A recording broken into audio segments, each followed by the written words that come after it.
The U.S. Department of Commerce ranked 55 industry sectors by their level of IT intensiveness.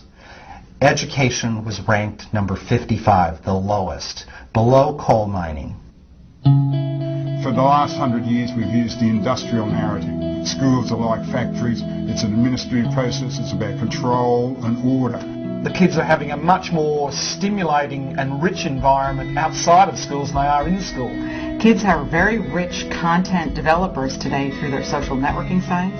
They're big communicators through email, instant messaging, and text messaging, and yet all of those things are banned from their schools. Every turned-off device is potentially a turned-off child.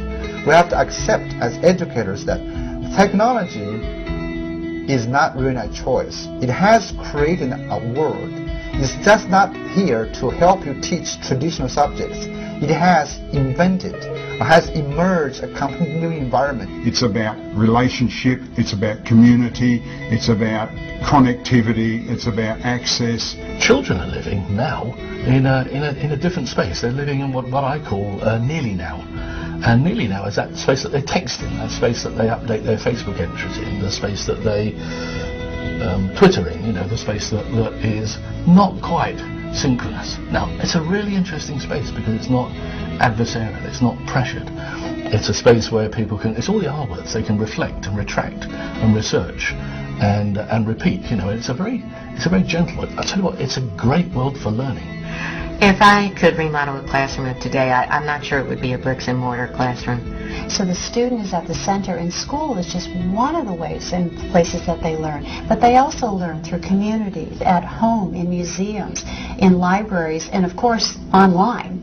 It's about providing the best quality teachers no matter where a student lives and making those bridges. It's wandering around the city with their cell phones and collecting data that kids will be doing outside of school. School might be the place where you come together to do joy projects, where you social network, where you do some of the other kinds of enrichment things. We've got a classroom system when we could have a community system. It's about opening the door to NASA resources, to the labs that are being developed online at MIT, and connecting these students to the kinds of opportunities that will fundamentally shift their academic experience and make them better prepared not only for college but for life. You start with the teacher. If I want my students to be making global connections, then I'm going to give the tools to my teachers first and provide them with opportunities to connect with other teachers around the world or other teachers around the country. The task here is to give teachers a place where they can swap authentic ingredients and their evidence that those ingredients are safe and tested.